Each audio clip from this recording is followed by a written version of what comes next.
Our next panel focuses on scientific collaboration, and it will be moderated by Roberto Mayer from the Federation of Information Technology Entities of Latin America, the Caribbean, Spain, and Portugal, ALETI. Joining him are Victor Sanchez from the Technological University of Panama, UTP, Milena Gomez from the ITSE Technical Institute, and Jonathan Gortat from Stanford University. They will discuss how partnerships between academia and industry drive regional innovation. Right this way.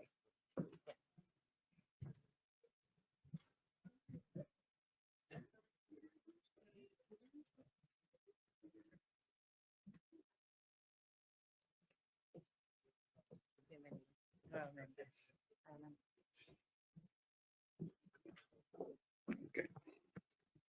Thank you. Good afternoon. This panel will do in English. So if you need translation headphones, we will start asking participants to shortly present them in order to tell you why they are qualified to be here today. Yeah. We want to discuss how the academic community, the scientific research can collaborate with the goal of this summit. So I would like to ask Jonathan from Stanford University to begin our conversation, as he has come from the north. Maybe, please. Sure. Happy to give an introduction. John Gortat, Director of Licensing and Strategic Alliances in the Technology Transfer Office at Stanford. I've been doing tech transfer about 20 years. I have a team of 8 licensing associates on my team who are responsible for licensing intellectual property out from the university. And I also work on large corporate alliances which do sponsored research projects with the university. It could be a small company also doing those research projects with the university. It just depends on the day. That's a very brief introduction. I'll leave it there. Okay, thank you. Victor, please. Okay, I'm Victor Sanchez. I'm a professor at the Technological University of Panama, but I've been doing other things. I was in Senate for a while, Director of Innovation and also the National Secretary. And I'm currently trying to set up or start a center of research center related to electronics and semiconductors as part of the national strategy for the attraction of semiconductor industries. With this center, we want to combine academia, training, but also explore new ways to interact with industry in Panama. I think and this is part of the reasons we are here. Okay, thank you. Well, Milena has just arrived. Thanks for being with us. We are just on the introductory round. Please present yourself to the audience. Muy buenas tardes. Dicen que los últimos serán los primeros. Mi nombre es Milena Gómez, soy gerente educativa del ITSE, Educación Superior en Ciclo Corto. Bueno, de hecho, compartir aquí con Víctor también tenemos cosas en común. Ambos estuvimos tanto en la CENACID, yo en mi caso como secretaria nacional adjunta de la CENACID y directora de innovación empresarial, y pues compartir con ustedes sobre la importancia de la articulación académica, todo lo que tiene que ver con la academia para el desarrollo tecnológico. Desde mi perspectiva, no es una opción. En estos momentos que nos encontramos en la economía del conocimiento, es fundamental y es la forma de cerrar el ciclo del conocimiento. Okay. Thank you very much. In my case, I am here representing ALETI, which is the Ibero-American Federation of IT Chambers. I'll tell you more about that in the next panel. But I also have an academic experience which I went through in my life. I was professor at São Paulo University in Brazil for 11 years. And I'm pretty well aware about the challenges which are the subject of this panel.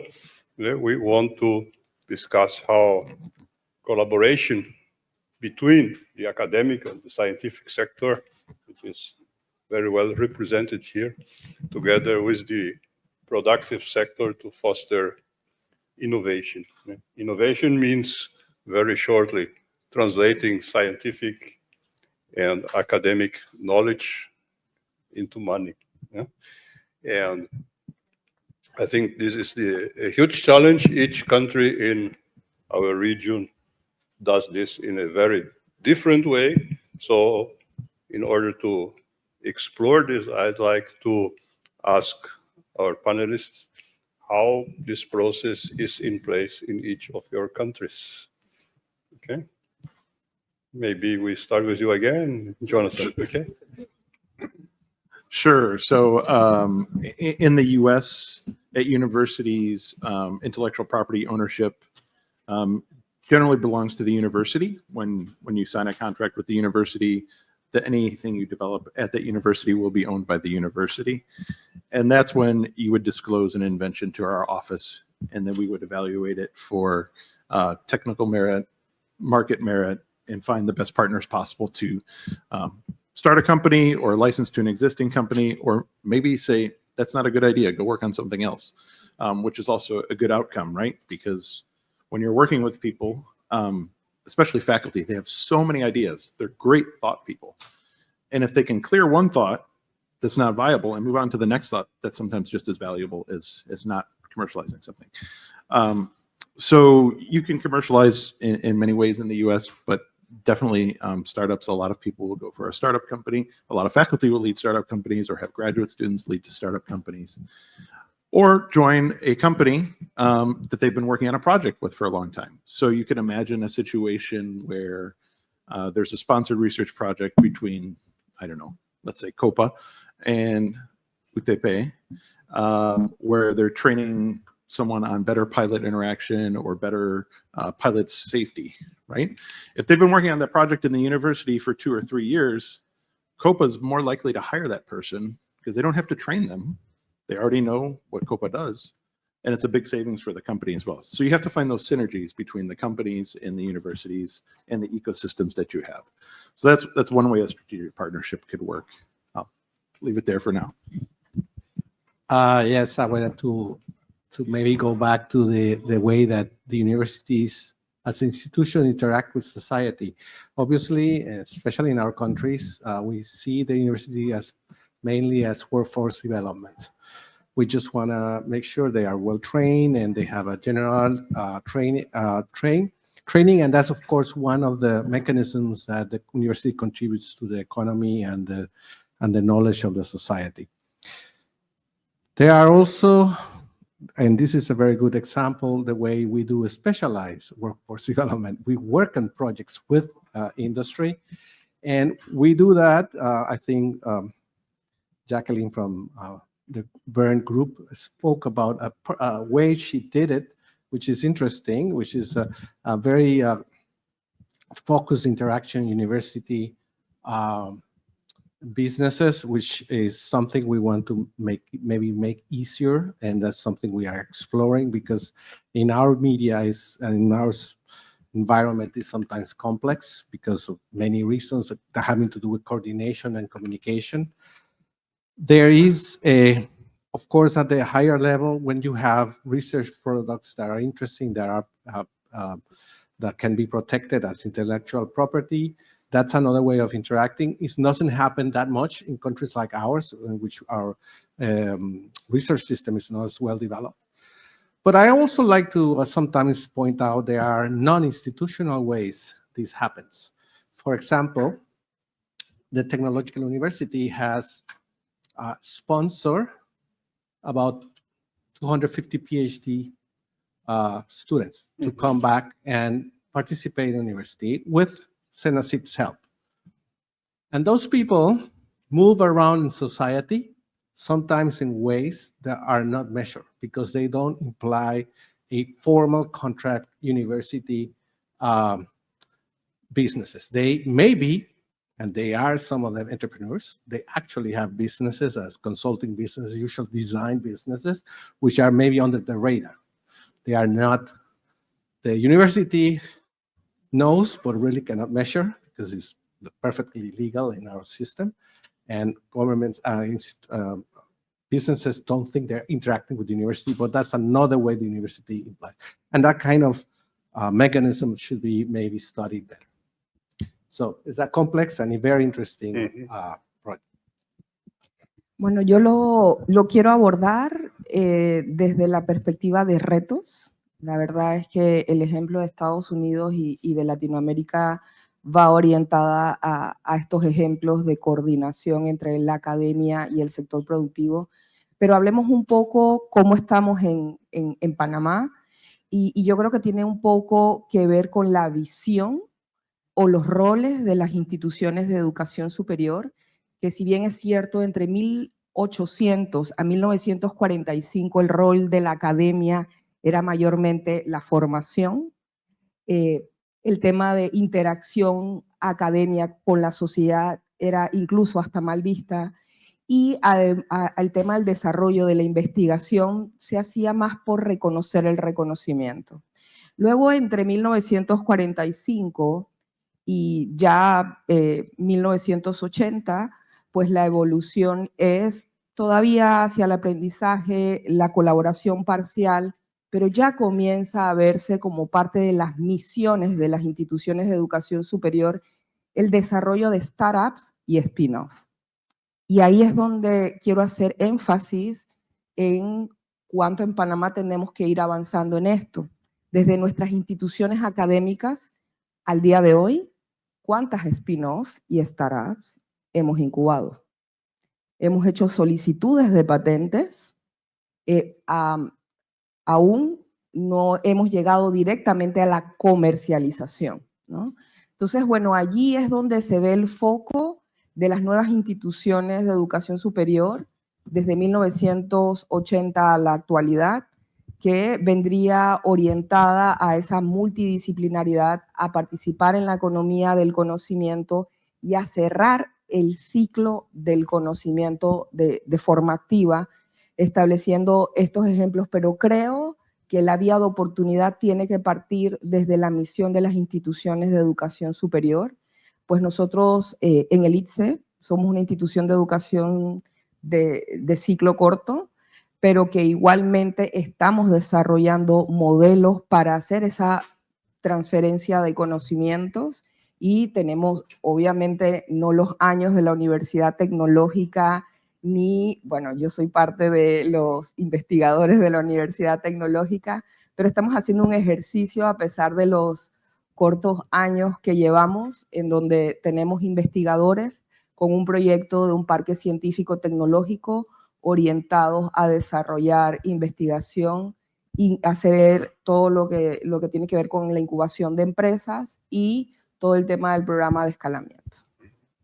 Okay, thank you. Well, I think this is a good introduction to the subject. Yeah? Let's go now into more difficult questions. You cited the patent aspect, patent generation as a source of possible revenue, and Jonathan cited the intellectual property aspect of the process. Yeah. I'd like to ask you, from your point of view, what is the importance of having defined laws, legal rules, in order for collaboration between your institutions and market operators, companies from the commercial sector? Is that established in your countries? Is that still needs some new rules to be put in place? How do you see this process? Maybe we start with Victor this time. Okay, well, that's a big challenge in our countries. The the biggest universities are public universities. And they are in a small market like this one, the only ones that can afford and invest on training professors to the highest level. It's just a matter of the market.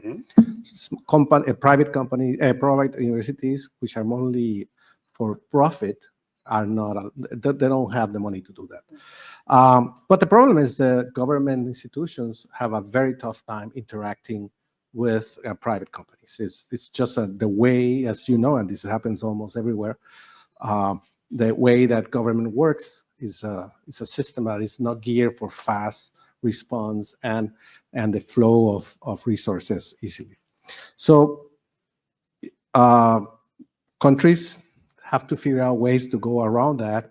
And what it happens in the US, mostly they have foundations to do that kind of work with research, work with with institutions. Here in Panama, we have created a judicial figure called AIP, Asociación de Interés Público, a public interest association that has a private and a public side. And that was created by Senate about 20 years ago to the creation of research centers. That model is the one we're using to create a semiconductor center. But I think we still haven't really exploited the advantages that model gives us. So it's something we want to explore. But yeah, the legal framework is there. It took a long time to set up. I think we're still exploring what it means. Okay, thank you. Milena, you want to complement the situation, or I think the culture is the same one? Sí, in the same way.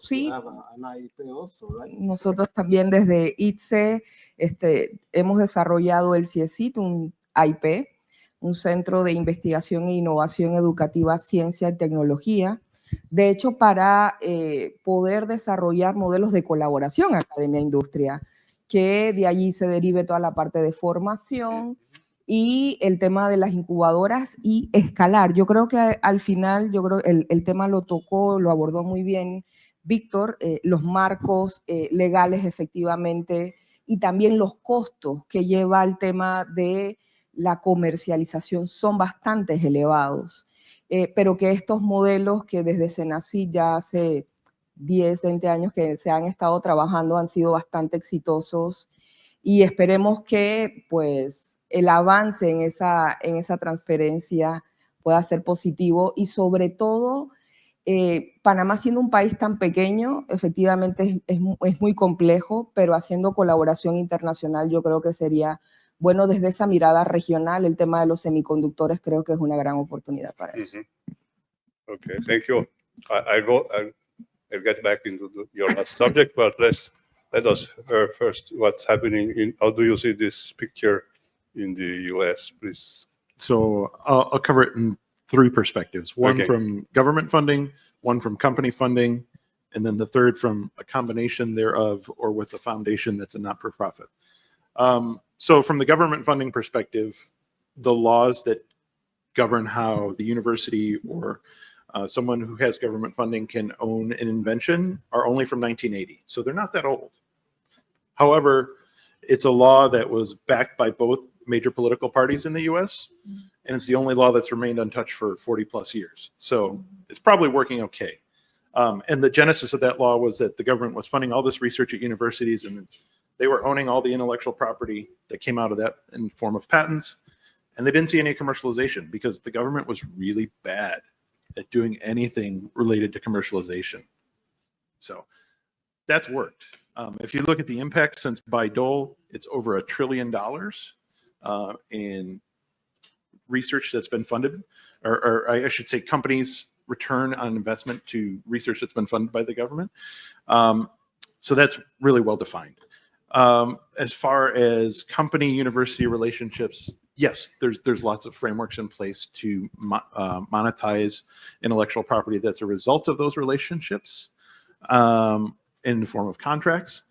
I'll give a slight pause there for artificial intelligence and data because no one really knows the future of what that's going to look like. A lot of that is not patentable.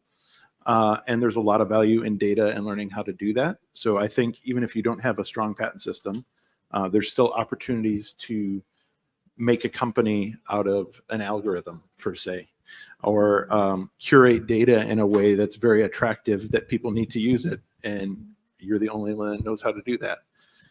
So you don't always need a patent. And then I would say the third kind of the overlap, well, sometimes that happens, right? There's a conflict between obligations to government funding and to company funding for the same project. And so that's where I spend a lot of my time, is actually figuring out how to deal with these problems where, oh, there's a not-for-profit foundation, which, by the way, is usually has some for-profit concern, and government funding and company funding, and they all say, we want to own everything. Well, that's not going to happen. So I have to figure out how to make everybody happy, and still get something out of the research that benefits society. So sometimes we do things that are not for a lot of money, but a huge human impact. So it doesn't always have to be about the money. That's, I'll stop there for now, but I could talk about this for a while. Okay, thank you. Let me go into another aspect. Some of you cited here projects which include international cooperation. In the scientific arena, collaboration from researchers from different countries is very commonplace now for decades. This morning, during various panels, various keynote speakers here also cited the importance of having international cooperation in order to develop innovation, which is the subject of this summit. So I think as the academic community started this international cooperation beforehand, there might be some lessons learned or some experiences which we can transfer to companies, to investors, in order to avoid possibly some errors which were made during this process of internationalization of research. I think this process, at least from my experience, started at the end of the 80s, the beginning of the 90s, with the advent of the internet, which lowered the price of international communications on a scale among researchers from all over the world in a way which had never been possible before. Just the availability of emails at that time was really a revolution in the scientific world. Nowadays, we have instant communication with any person in almost any corner of the world, and even with some people which are in space. So I think the opportunity has only grown, but I'd like to hear from you as representatives of this, let's say, pioneering sector. What have been your experiences in international cooperation?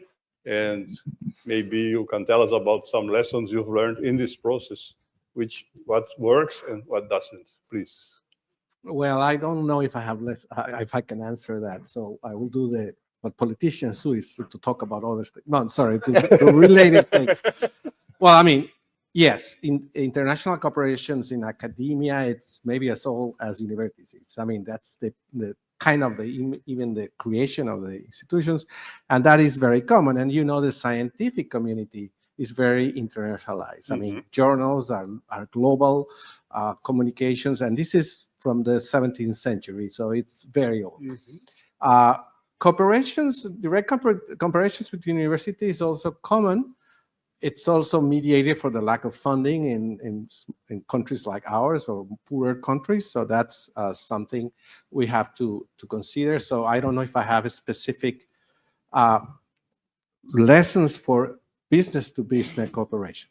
What I can say is, well, I like to focus this, is what is the role of research and universities in a economy like ours that is small and doesn't invest as much in research as it should. And there's a reason why you have to invest more.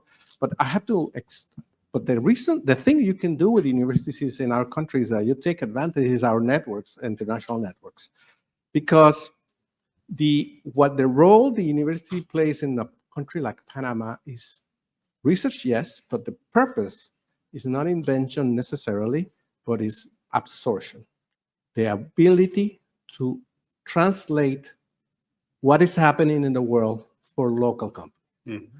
So we need to leverage the relations we have with other universities, and we have to leverage those results for research, but also for translation, for being able to acquire knowledge to disseminate in the country. So when we ask for research money in countries like ours, it's not because we think we can outsmart the Chinese and the US or the Brazilians in AI research. It's because, hopefully we do. I mean, there's always the opportunity. I have no problem with that. But it's normally so we can tell you what is happening in China, in the US, in Brazil, and everywhere else. I mean, we can, if you're a businessman and you want to create a company here, who is going to provide you with that? Oh, I can go to Stanford, but of course that is going to be much more complex because, so probably we can do that role of translating, of bringing up what's happening. And for that, we have to have researchers who actually know what's happening. And that's why you have to pay for those things. So I don't have an answer to your direct question, but I have to tell you that perhaps that's one of the university, the local university can help you navigate these relations with other universities when it comes to understanding what's going on and knowledge. Okay. Do you agree, Milena? Sorry for not No answering. problem. Okay. Sí, es un poco en la línea de lo que acaba de comentar Víctor. Yo creo que también la comunidad científica y académica en Panamá ha avanzado en los últimos años y efectivamente el poder instalar capacidades y transferir esas experiencias de otros países en Panamá creo que vendría siendo los siguientes pasos a los cuales deberíamos ir. Y yo creo que se está trabajando bastante. Yo creo que muchos de los programas también que está desarrollando la CENACIT un poco a ir a orientar esto, la Secretaría Nacional de Ciencia y Tecnología de Panamá, y efectivamente el poder tener, ojalá en unos años, un poco de ejemplos orientados a eso, va a ir de la mano en que podamos hacer colaboraciones internacionales. Okay. What's the picture from the big brother in the north? That could be a double pun. I am a big brother. So a couple things. I think Victor's going to be running for office soon with his politics. And then I would say there's a couple lessons I've learned over the years. So you need folks like myself who can speak the language of professors and also speak the language of business to be in the middle, because those two worlds often don't collide. So that's something you definitely need to have and develop. A second lesson learned is that university's primary mission is dissemination of knowledge, as both of them have said. And it's just going to happen, especially now with open journals where, you know, we could write a paper tonight and publish it without any peer review, and then it's gone in terms of a patent perspective, right? So, and that's fine. That's okay. You have to be okay with that, right? At least in the US, faculty, it's either they publish or they perish. If you don't publish, you're not going to make it. So you have to keep that in mind. The third learning I would say is that if you want to increase public-private partnerships, like I said, your students leaving the university going to the private sector is the biggest technology transfer you'll ever have. However, I've seen things walk out the back door without a license, you know, and like, oh, that just goes to the company, right? Typically that will lead to someone working at that company and then remembering that they worked in the lab at the university and saying, you know what, maybe we could work on this project in the future. So sometimes you have to give up a present gain for a future gain. So those are three lessons I would say I've learned over time. Yeah, I'd like to add to that. Please. That the problem is that the openness of academia sometimes makes the interaction with companies who want to have some privacy for obvious reasons to something to navigate. And perhaps here in Panama, we don't have enough of that, and that's something we have to develop in the center also. How you mix the openness, the traditional openness of academia, with the particular non-disclosure and privacy you require to work or develop or help develop technologies for industry. And that's some issues that maybe we need him, Jonathan, around for those things. Mm-hmm. And that's something we're working on. Uh-huh. Okay. The point you bring us about data privacy, Milena was talking about semiconductors. This brings us a little bit into what many people think is the future. Technology is evolving into the direction of things which cost each year more and more. We are talking a lot about artificial intelligence, and the leading companies in the US in that arena are investing amounts of money which are bigger than the gross domestic, not only of Panama, but more than half of countries in all our world. Mm-hmm. So this probably means that in some way we are at risk of dividing the world into who can and who cannot invest in this kind of technology. On the other hand, as it always happens, the future doesn't play out the way people think it will. Yeah. So I'd like to hear from you, your opinions, make some kind of prophecy in regards to how technology will evolve in that sense, what kind of cooperation you foresee in that subject, and what role countries like yours can play in this future environment. From the scientific point of view, when we observe what you were telling us about producing papers as one of the missions of everyone who has an academic career, in regards to these new technologies, something which from my point of view is very important and will influence the future, is that the average number of authors of any important paper is constantly growing. This means the amount of different kind of knowledges, the amount of different kind of sources of knowledge, the international level of cooperation is growing. And I think this is another lesson in some way the academic community is leading over the business sector. Are you part of this movement already in some way? How do you see this picture from now into the future? You go first.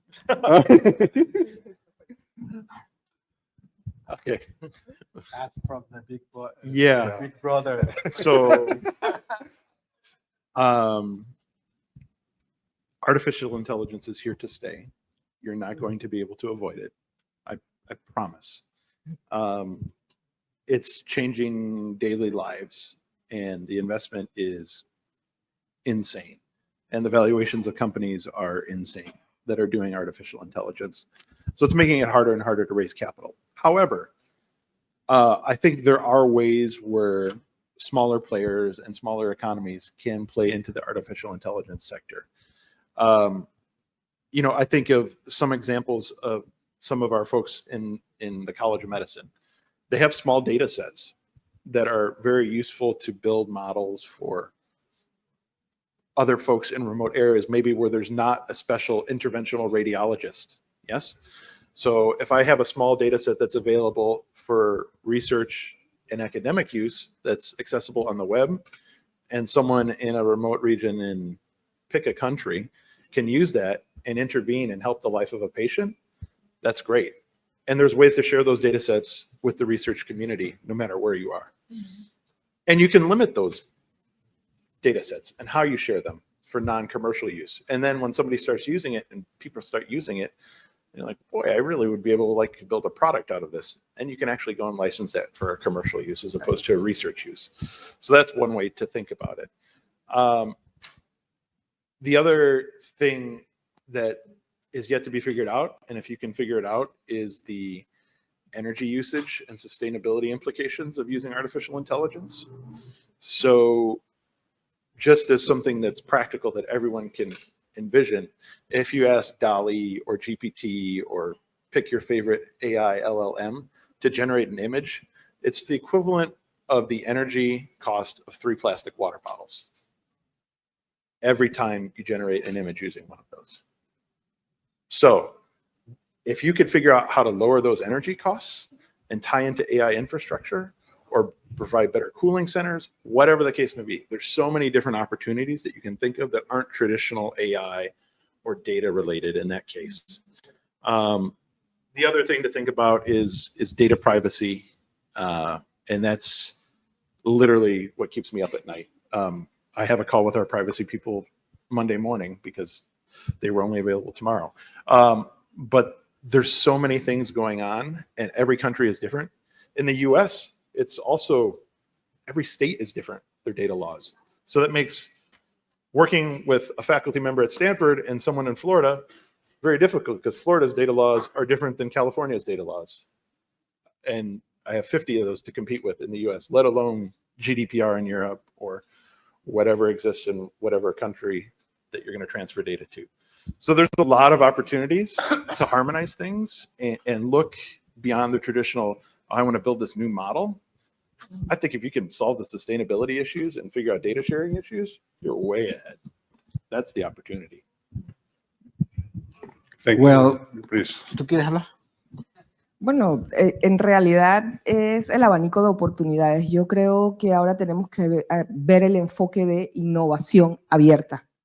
Innovación abierta, que efectivamente, aunque nuestros países tengamos muchas cosas todavía por aprender, pero estas oportunidades que nos están dando las nuevas y el cambio de cómo se está generando esa innovación abierta también nos da la oportunidad de dar el salto más rápido y absorber esa tecnología. Yo creo que esa puede ser la mirada en donde nos podamos, porque allí estaríamos hablando incluso de ponernos o avanzar muchos años en relación a otros. Se nos brinda la oportunidad. Lo único que desde país, desde academia, desde las 4 hélices del desarrollo, sí tenemos que pensar en esa innovación abierta conjunta.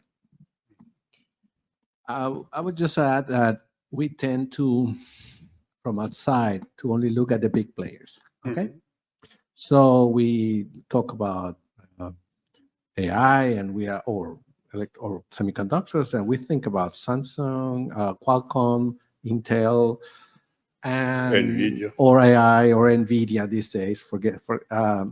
Tomorrow is another one, and we see that. Oh, we want to have Google here, or we want to be IBM. Well, the fact is, any industry has a large amount of small companies that participate in this industrial structure, okay? And you have large companies for our standards that participate in these industries. And for example, you forget that there's a large community of open source machines, AI trained machines that are available that you can modify, you can adjust, and innovation occurs when you find a way to tweak those technologies, use them for a specific case that nobody else has thought about.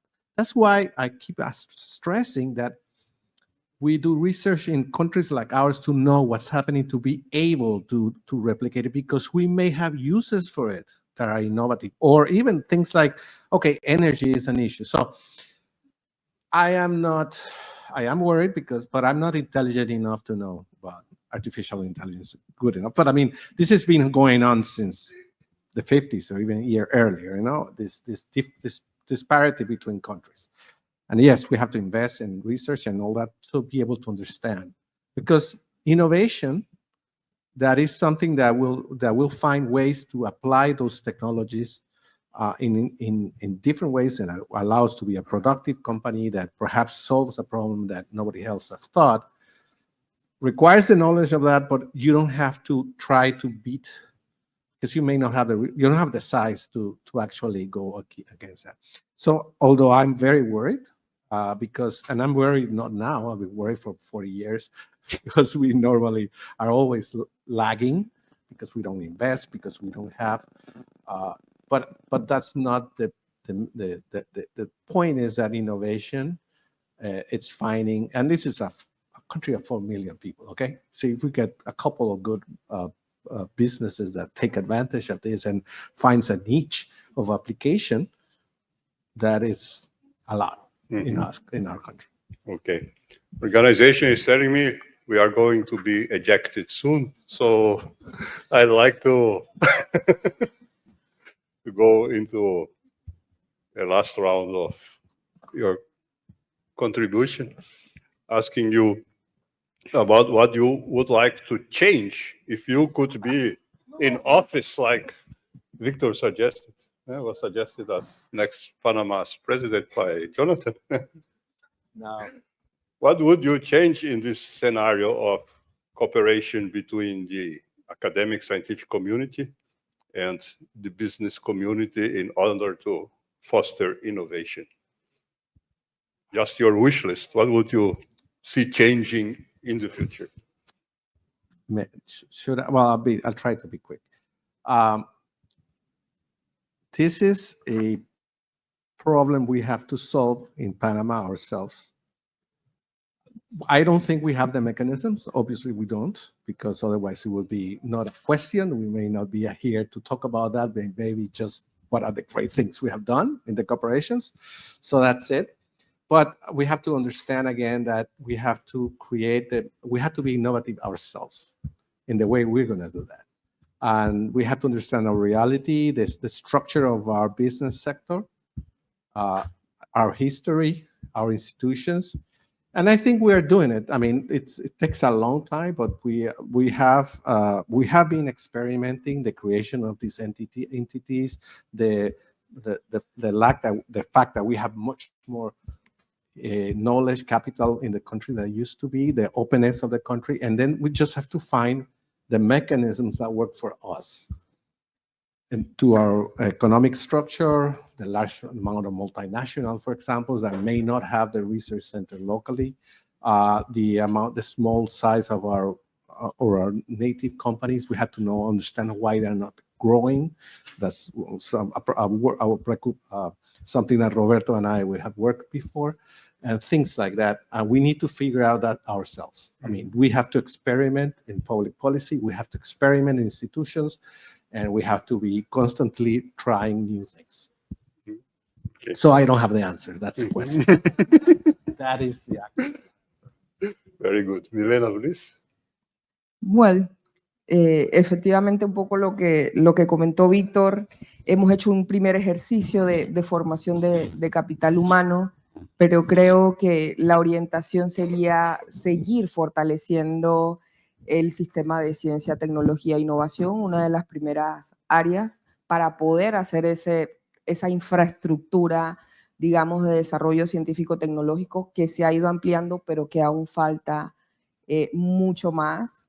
Esto desde el punto de vista de las universidades, también hay que hacer un cambio de mindset frente a esto, orientadas a instituciones de educación superior de innovación, orientadas a la articulación del sector productivo con la academia en colaboración de desarrollos, de investigación o incluso pequeños experimentos que podamos tener buenas respuestas.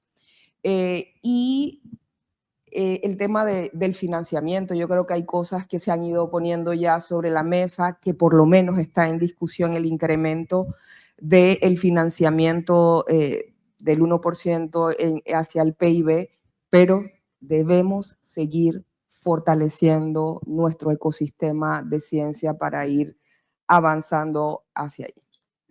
Okay. Jonathan, please.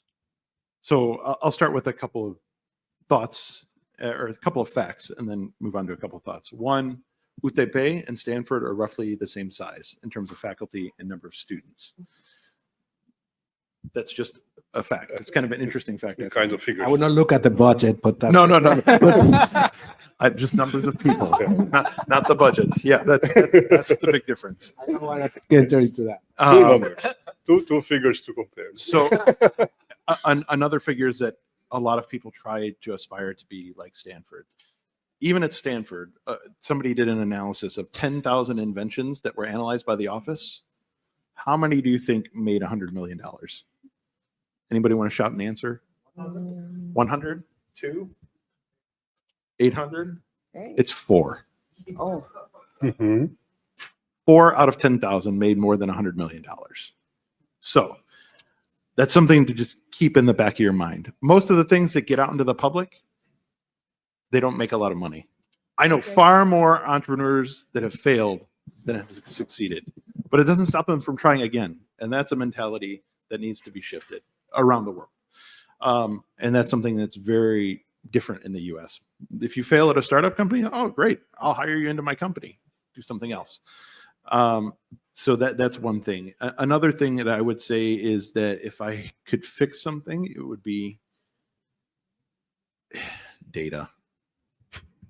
It's just a daily headache of how to share data between two academics, an academic in a company, across border, whatever the case may be. Some kind of harmonization of data would be my probably number one priority right now. And also, just in general, don't be afraid to ask questions. You find me on LinkedIn, send me an email. I might not reply right away, but I will reply. And just having those open, honest conversations, and sometimes hearing that from someone else is easier than hearing it from the people you want to fund to. And then the last thing for the entrepreneurs in the audience, when you talk to an investor, the goal of that meeting should not be to get investment. It should be get the next meeting. That's what I would really focus on, is getting the next meeting as opposed to getting that investment. Because the odds are you're going to increase that conversation. They're going to introduce you to someone else. And probably the 50th introduction, maybe you'll get a hint at funding. It's not going to happen the first time. Mm-hmm. Okay. Very good lessons. So thank you for your contributions. Thank you for conducting this panel.